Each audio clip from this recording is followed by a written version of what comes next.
Movie की starting एक राज्य को दिखाने से होती है जहां पर दुश्मन हमला कर देते हैं। दोनों टीमों के बीच एक खतरनाक वाली लड़ाई होती है, लेकिन राजा हार जाता है। अपने खजाने को दुश्मनों से बचाने के लिए यहाँ के लोग उसको एक जहाज में भरकर किसी जगह पे छुपा देते हैं। फिर हम कुछ साल बाद का सीन देखते हैं जहाँ पर समुद्र के बीचों बीच कुछ लोग तड़प रहे हैं। असल में ये सभी चोर होते हैं एंड इनको सजा के तौर पर ऐसे ही मरने के लिए छोड़ दिया है। चोरों के सरदार का नाम मूची है। मूची अब जीने की उम्मीद छोड़ चुका है एंड उसको लग रहा है कि शायद अब वो मरने ही वाला है, लेकिन टाइम पर एक समुद्री डाकुओं का जहाज आकर इनको बचा लेता है। इस जहाज की कैप्टन हेरिंग नाम की एक खूबसूरत लड़की होती है। जब मूची कैप्टन को देखता है तो उसको एक एंजल की तरह लग रही होती है, लेकिन थोड़े ही दिनों में उसे पता चल जाता है कि ये लड़की काफी कड़क है क्योंकि कैप्टन बहुत ज्यादा स्ट्रिक्ट होती है। चोरों के आने से जहाज का माहौल बिगड़ गया है क्योंकि डाकुओं को लगता है कि सारे के सारे चोर एक नंबर के आलसी है, सारा दिन बस सोते रहते हैं, कुछ भी काम नहीं करते हैं, मुफ्त की रोटियां तोड़ते हैं। वहीं चोरों को लग रहा है कि असली समुद्री डाकू तो हम हैं क्योंकि ये लोग तो सिर्फ जापानीज जहाज को ही लूटते हैं, जबकि इनको मर्चेंट शिप्स को लूटना चाहिए क्योंकि उनमें काफी ज्यादा माल होता है। एक दिन इनको एक जापानीज शिप दिखाई देता है। मूची अपना जोर दिखाने के लिए सबसे पहले जहाज पे जाके कूद जाता है। यहाँ पर वो अपनी फाइटिंग स्किल्स का यूज करके उनसे काफी अच्छी लड़ाई भी करता है। थोड़ी देर में कैप्टन भी अपने लोगों के साथ जहाज पर आ जाती है एंड पूरे जहाज को अपने कब्जे में ले लेती है।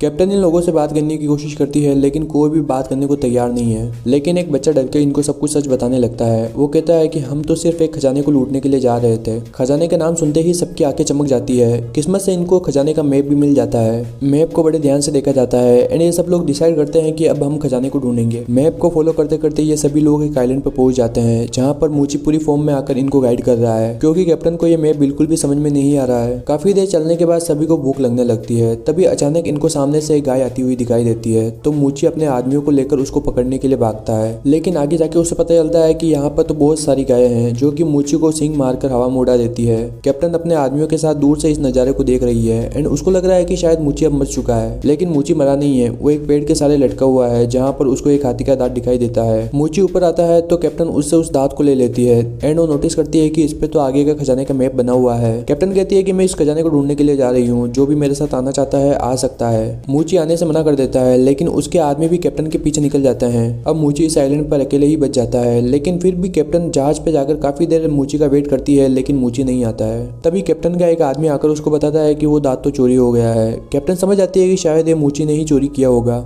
इसलिए वो वापस आइलैंड पे जाकर मूची से लड़ने लगती है। मूची उसे समझाता है कि वो दांत मैंने नहीं चुराया है, असल में ये सच बोल रहा होता है। वो दांत कैप्टन के ही एक आदमी ने चुराया है जिसका नाम मेकी है। मेकी बाजार में जाकर उस दांत को बेचने की कोशिश करता है, लेकिन टाइम पर कैप्टन मूची के साथ यहाँ आकर उस दांत को वापस ले लेती है।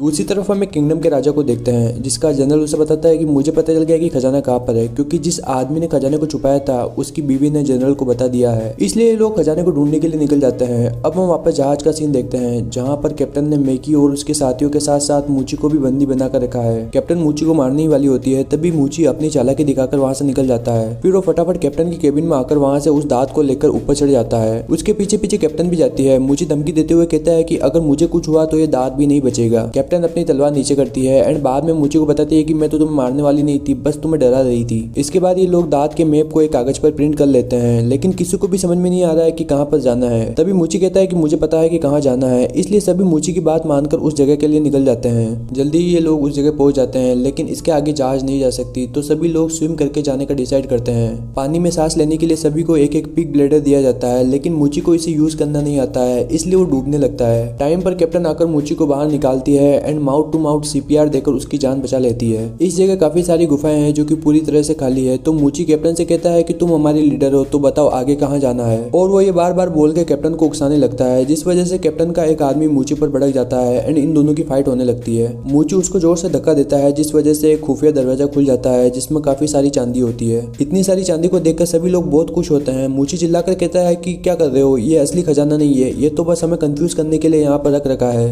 यहीं पर इन लोगों को एक अजीब सा फ्लैग भी मिलता है जिसे मूची बड़े ध्यान से देखता है। तभी अचानक गुफा के पत्थर टूटने लगते हैं क्योंकि बाहर जनरल भी अपने आदमियों के साथ आ चुका है। यहाँ पर दोनों तरफ के लोगों की जमकर फाइट होती है। मैकी बाहर जाने से पहले फ्लैग को बड़े ध्यान से देख लेता है, लेकिन कैप्टन एक पत्थर के नीचे दब जाती है। मूची उसको बचाकर वहाँ से बाहर निकालता है एंड वापस अंदर जाकर जनरल से लड़ने लगता है। दोनों की यहाँ पर अच्छी खासी फाइट होती है। जनरल मूची को पहचान लेता है कि ये तो वही सैनिक है जिसने पिछली बार मुझे राजा बनने से रोका था। उस टाइम जनरल ने डिसाइड किया था कि वो मूची को किसी भी हाल में मार के ही रहेगा। प्रेजेंट में मूची मौका देखकर पानी में कूद जाता है। जनरल भी उसके पीछे कूदता है, लेकिन सांस न आने की वजह से वापस बाहर निकल आता है। कैप्टन भी मूची को बचाने के लिए पानी में कूदती है, लेकिन ऑक्सीजन की कमी की वजह से बेहोश हो जाती है। मूची अपनी सांसें देकर उसे बचाता है। एक व्हेल मछली इन दोनों को उछालकर डायरेक्ट जहाज पर डिलीवर कर देती है। दूसरी तरफ जनरल को फ्लैग मिल जाता है, जिसको वो बड़े ध्यान से देखता है एंड बड़ी आसानी से इसको डिकोड करके खजाने की लोकेशन का पता लगा लेता है। वहीं कैप्टन भी समझ गई है कि जरूर उस फ्लैग में खजाने की लोकेशन होगी, इसलिए वो उसको लेने के लिए वापस जाने लगती है। तभी मैकी के साथ वाली लड़की कहती है कि आपको वहां पर जाने की जरूरत नहीं है, क्योंकि मैकी ने उस फ्लैग को बड़े ध्यान से देखा था एंड उसको पता है कि खजाने की लोकेशन कहाँ पर है। बट मैकी सभी के सामने एक शर्त रखता है कि अगर आप मुझे जहाज का कैप्टन बनाते हो तभी मैं आपको खजाने की लोकेशन बताऊंगा। खजाने की लालच में सभी लोग मैकी को जहाज का नया कैप्टन बना देते हैं। इसके बाद मैकी मूची के साथ कैप्टन की ड्यूटी किचन में लगा देता है।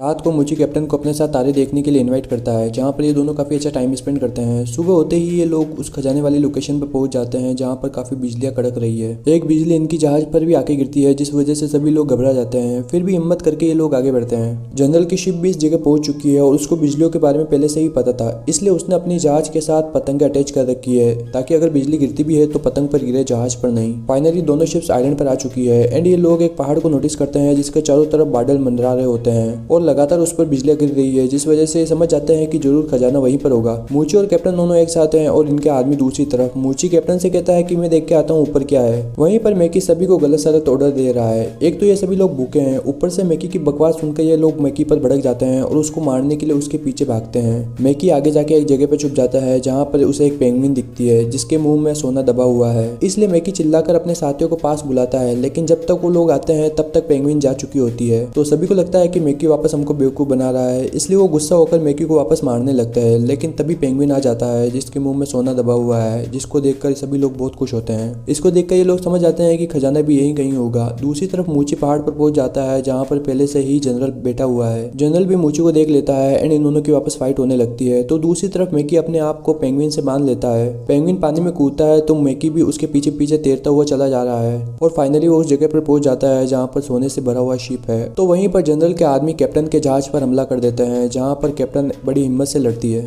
पहाड़ पर जनरल अभी भी मूची से फाइट कर रहा है। मूची अपनी तलवार को हवा में उछालता है, जिस पर बिजली चमकती है और मूची उस तलवार को जनरल के सीने में उतार देता है और ऑन द स्पॉट जनरल की वहीं पर मौत हो जाती है। अगले सीन में हम देखते हैं कि जनरल का जहाज पूरी तरह से बर्बाद हो चुका है, इसलिए वो अपने आदमियों के साथ खजाने वाली जहाज पर आ जाती है। खजाने को पाकर सभी लोग बहुत खुश है। मूची और कैप्टन एक दूसरे से अपना लव कन्फेस करते हैं एंड मूवी के लास्ट में दोनों एक दूसरे को किस भी करते हैं। इसी के साथ मूवी का दी एंड। अगर आपको वीडियो पसंद आती है तो प्लीज चैनल को सब्सक्राइब कर देना एंड अगर आपको ऐसी ही वीडियोस देखनी है तो साइड पे क्लिक करके आप देख सकते हो। मिलते हैं अगले वीडियो में। Thank you.